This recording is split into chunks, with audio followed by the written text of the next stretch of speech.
Bienvenidos a la materia Economía 1. En este caso, vamos a comenzar con uno de los conceptos principales de la microeconomía, que es la definición de mercado. Para ello, los invito a ver el siguiente video.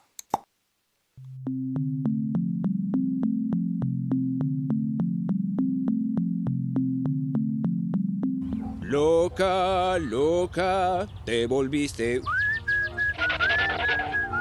Son 30,000 pesos, señora. ¿Qué? ¿30,000 pesos? Pero si hace una semana llenaba con 26,000. Así es el mercado, señora. Yo no pongo los precios. Los limones están a 570 el kilo. Ah, 570 pesos. Yo los tengo a 420, caserito. ¿Pero cómo? ¿Más barato? Así es el mercado. ¿Alguien nos puede explicar quién diantres es ese tal señor mercado? El mercado no es una persona, amigos. Sin embargo, tiene un comportamiento complejo que se rige por la oferta y la demanda.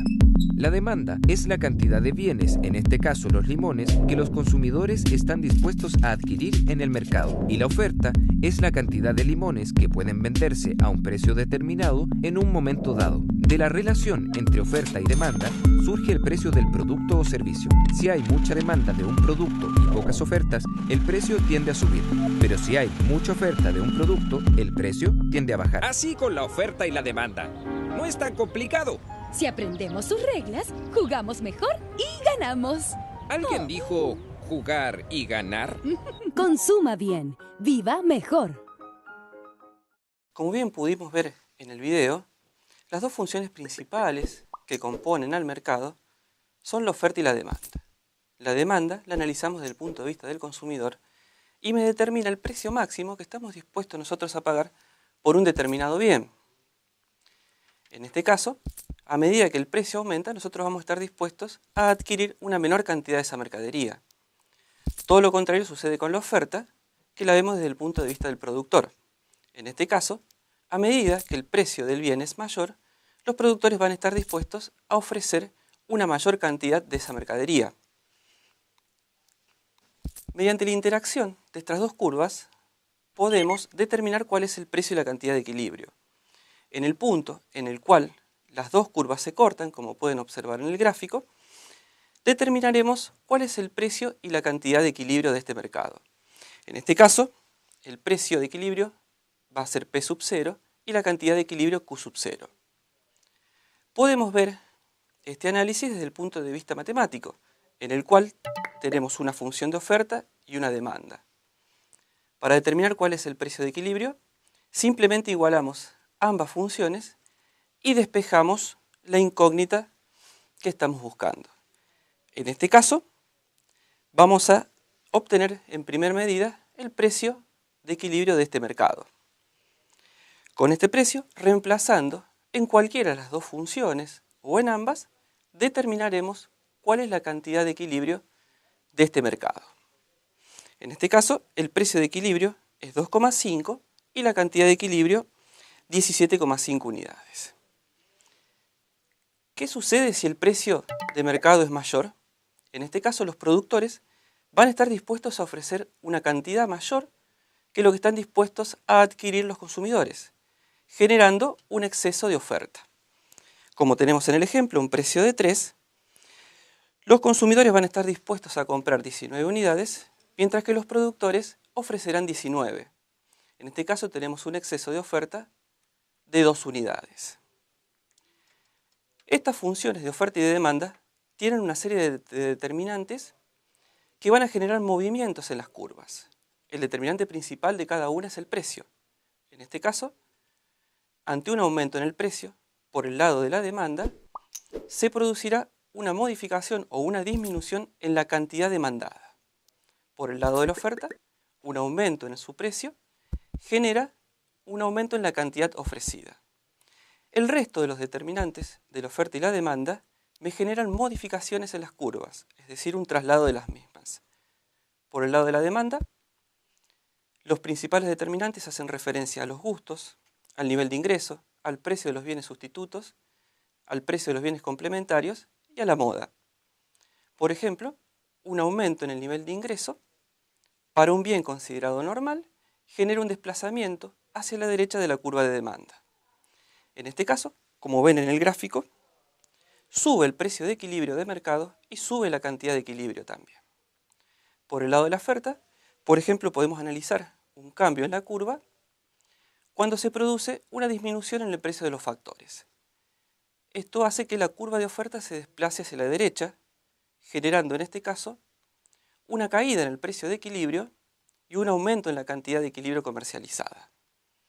También pueden darse cambios simultáneos en ambas curvas.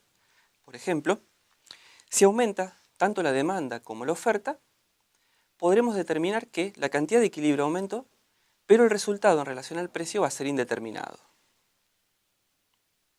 A continuación te propongo realizar la siguiente actividad para terminar de comprender los conceptos analizados en este bloque.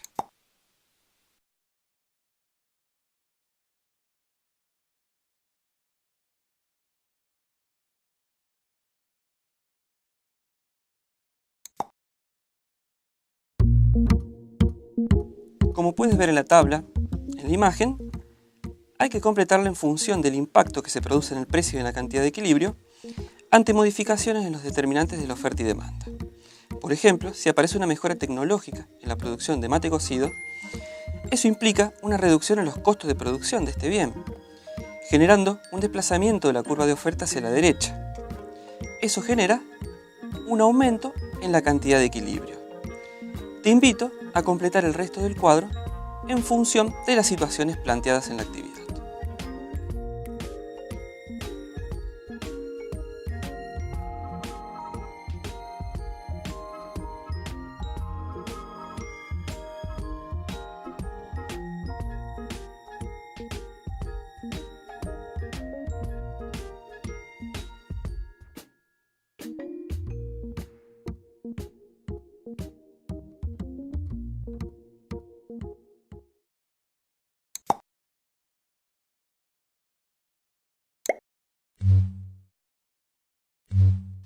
En esta ocasión vamos a ver el concepto de elasticidad. ¿Qué mide la elasticidad? La elasticidad mide el impacto de una variable en otra en términos porcentuales. Nosotros estudiamos 4 tipos de elasticidades.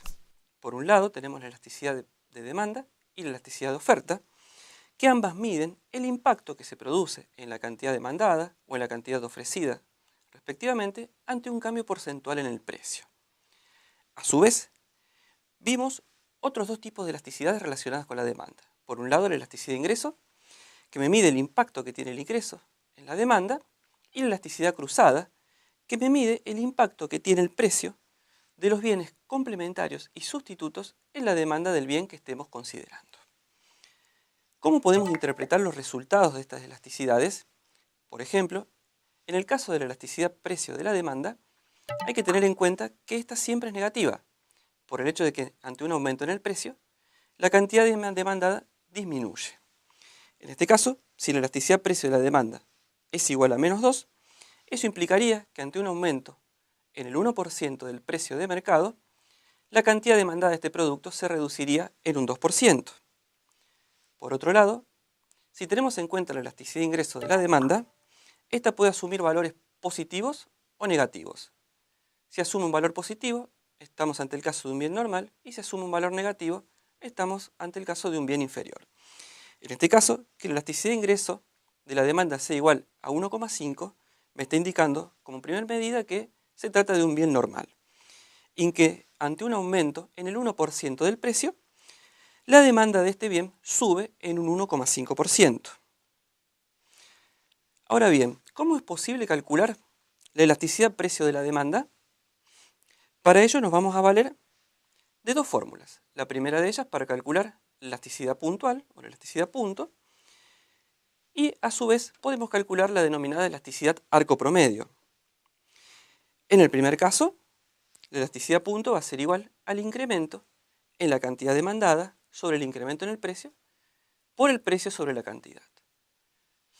En lo que respecta a la elasticidad arco promedio, como su nombre lo indica, vamos a tener que trabajar con un promedio de precios, es decir, el término incremento en la cantidad demandada sobre el incremento en el precio es el mismo que para calcular la elasticidad precio. Sin embargo, en este caso, La segunda parte de la fórmula ya implica obtener un promedio de precios y cantidades. Es decir, se suman los dos precios, en el caso del ejemplo, P de x1 más P de x2, sobre la cantidad 1 más la cantidad 2. Ambos valores van a ser negativos por el hecho de que justamente la elasticidad precio de la demanda es negativa. Veamos unos ejercicios. Si el precio sube un 20% y la cantidad baja un 4%, ¿cuál es la elasticidad precio de la demanda? En este caso, podemos calcular utilizando términos porcentuales, ya que justamente la elasticidad precio me determina el cambio porcentual en una variable ante un cambio porcentual en otra. En este caso, el incremento porcentual en la cantidad es un 4%, lo dividimos por el 20% en que aumentó el precio y nos da una elasticidad de menos 0,2. En este caso, al ser menor que 1 en términos absolutos, estamos ante una demanda inelástica. Si fuera mayor que 1, sería una demanda elástica, y si es igual a 1, es unitaria. Por otro lado, si la demanda es igual a Q igual a 100 menos 2P. ¿Cómo podemos calcular la elasticidad precio de la demanda para un precio de 30? En este caso, podemos obtener el término incremento en Q sobre incremento en P con la inversa de la pendiente de la demanda. En este caso, es menos 2. Multiplicamos por el precio y para obtener la cantidad demandada a ese precio, reemplazamos en la fórmula y nos da un valor de 40. Resolviendo, la elasticidad va a ser igual a menos 1,5. En este caso estamos ante la presencia de una demanda elástica. Por otro lado, si la demanda en este caso está expresada en función del precio, el cálculo es exactamente el mismo. Lo que tenemos que hacer es, como tenemos acá la función de demanda, la pendiente de la función de demanda que es menos 2, tenemos que obtener la inversa que va a ser menos 0,5. Multiplicamos por el precio y dividimos por la cantidad de equilibrio obtenida en función de ese precio. En este caso el resultado es menos 0,43, es menor que 1, entonces la elasticidad en este caso es inelástica. Por último, si el precio es 2 y la cantidad demandada es 20, cuando el precio sube a 4, la cantidad demandada es 10. En este caso tenemos que calcular la elasticidad arco promedio, determinando cuál es el incremento en la cantidad demandada, en este caso 20 menos 10, que es 10, dividido el incremento en el precio, 2 menos 4, multiplicado por el valor promedio de precios y cantidades. En este caso, el valor de la elasticidad es menos 1, indicando que nos encontramos ante una elasticidad de demanda unitaria. Ahora los invito a realizar la siguiente actividad para terminar de comprender los conceptos previamente estudiados.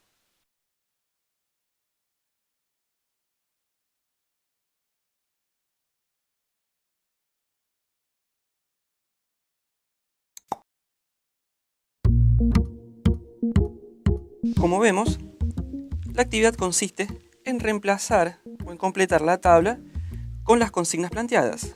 Por ejemplo, si hablamos de elasticidad precio de la oferta, la misma siempre es positiva. Por otro lado, la elasticidad de ingreso de la demanda y la elasticidad cruzada puede ser positiva, negativa o cero. Los invito a completar el resto de la tabla con el resto de las consignas.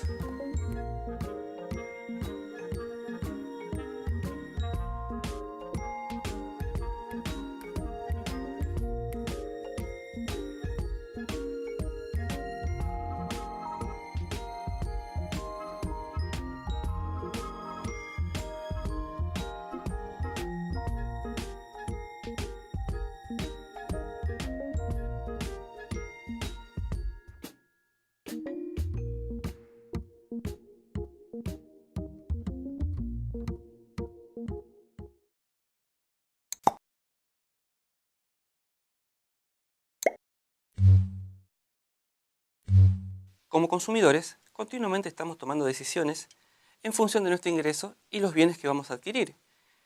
Pero ¿de qué manera podemos llevar estas decisiones a un modelo?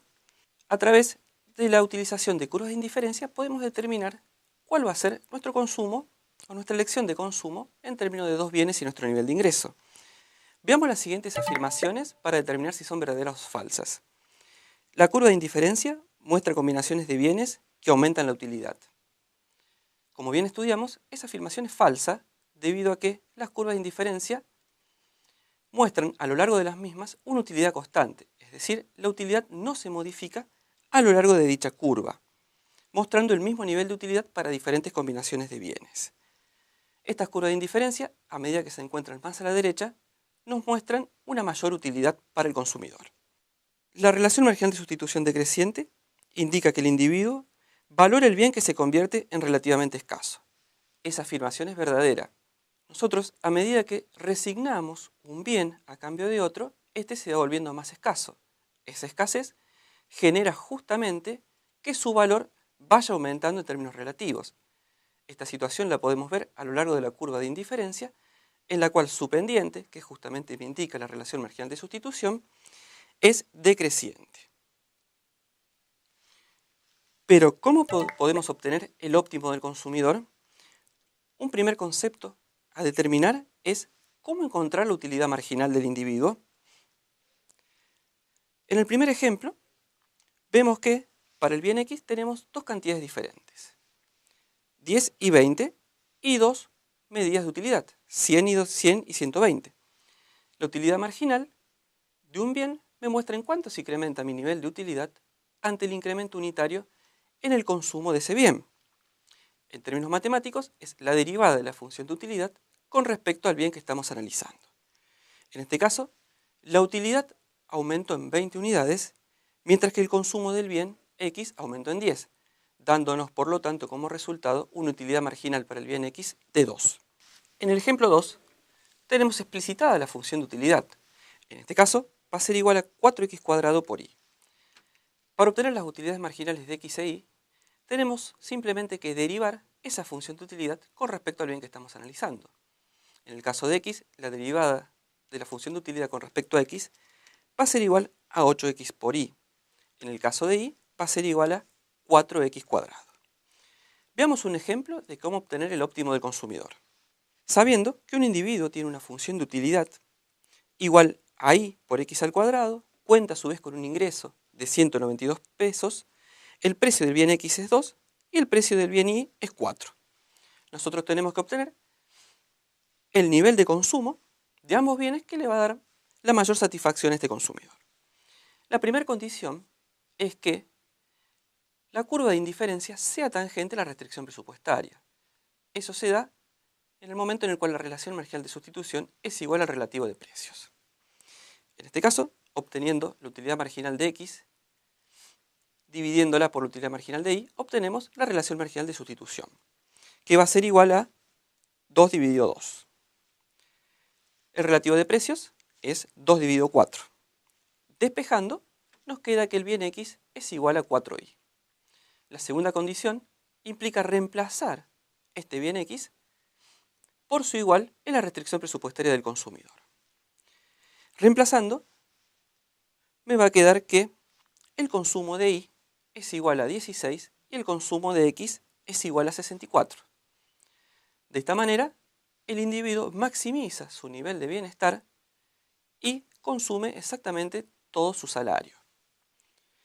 Los invito a realizar la siguiente actividad para terminar de comprender los conceptos analizados previamente.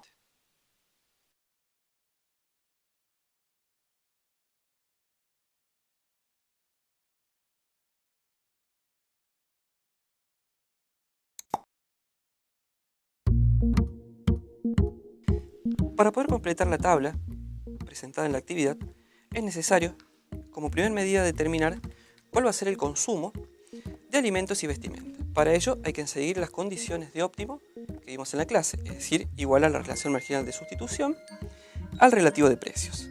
Eso me va a dar un nivel de consumo de alimentos de 120 y un nivel de consumo de vestimenta de 100. Para obtener el nivel de utilidad surge simplemente de reemplazar esos valores en la función de utilidad correspondiente. Los invito a completar el resto del cuadro.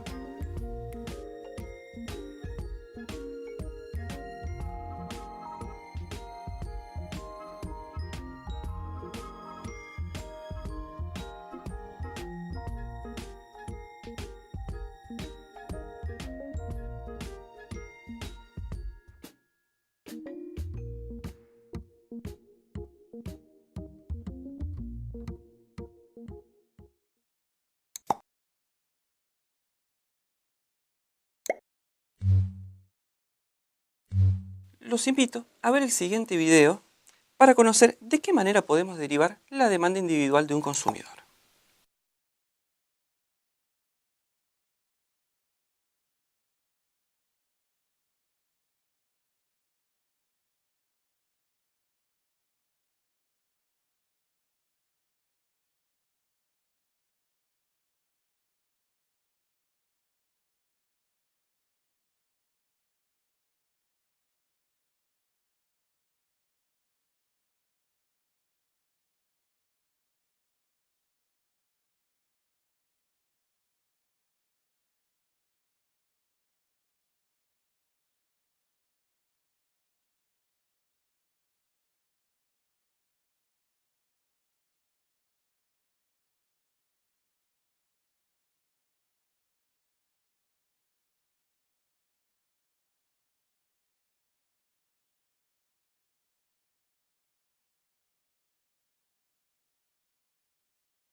Desde el punto de vista del consumidor, es importante analizar cambios, tanto en los precios como en su nivel de ingreso, para determinar cómo se van a realizar las modificaciones en el consumo de los dos bienes que estamos considerando.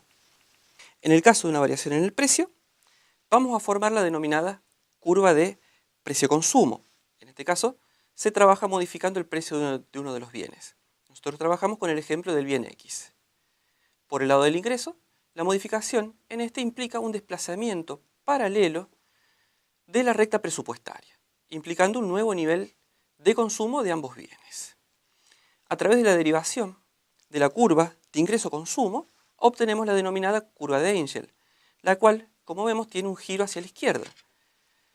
La pendiente positiva de esta curva de Engel indica que estamos en la presencia de un bien normal. Por otro lado, cuando realiza el giro hacia la izquierda y la pendiente de la curva de Engel pasa a ser negativa, nos encontramos ante un bien inferior. Ante las modificaciones en los precios, se van a producir dos tipos de efectos. Por un lado, tenemos el efecto sustitución y a su vez tenemos el efecto ingreso. Pero ¿cómo podemos obtener cada uno de ellos? Lo primero a realizar es, ante una modificación, en el caso del ejemplo que estamos viendo, en el primer gráfico, se produjo una modificación en el precio del bien X. Esto implica que el consumidor va a poder adquirir una mayor cantidad de este bien, o de ambos en función de las nuevas preferencias que tenga. Para poder obtener los efectos sustitución y el efecto ingreso, lo que hacemos es quitarle tanta renta para que este consumidor vuelva a obtener el nivel de utilidad que tenía en un comienzo antes de la modificación en los precios. De esta manera, comparando el equilibrio inicial con el nuevo equilibrio obtenido, en este caso hablamos de los puntos A y B, obtenemos el denominado efecto sustitución. Y comparando el punto B con el punto C, podemos determinar cuál va a ser el efecto ingreso. Es importante considerar que el efecto sustitución es siempre positivo y el efecto ingreso puede ser positivo o negativo en función de si nos encontramos ante un bien normal o ante un bien inferior. En el caso de que el efecto ingreso sea mayor al efecto sustitución, lo que implicaría una reducción en el consumo del bien X, en este caso nos encontramos ante la presencia de un bien Giffen. Los invito a realizar la actividad integradora en el cual van a poder terminar de comprender todos los conceptos analizados durante el módulo. Les deseo el mayor de los éxitos en la realización de la misma.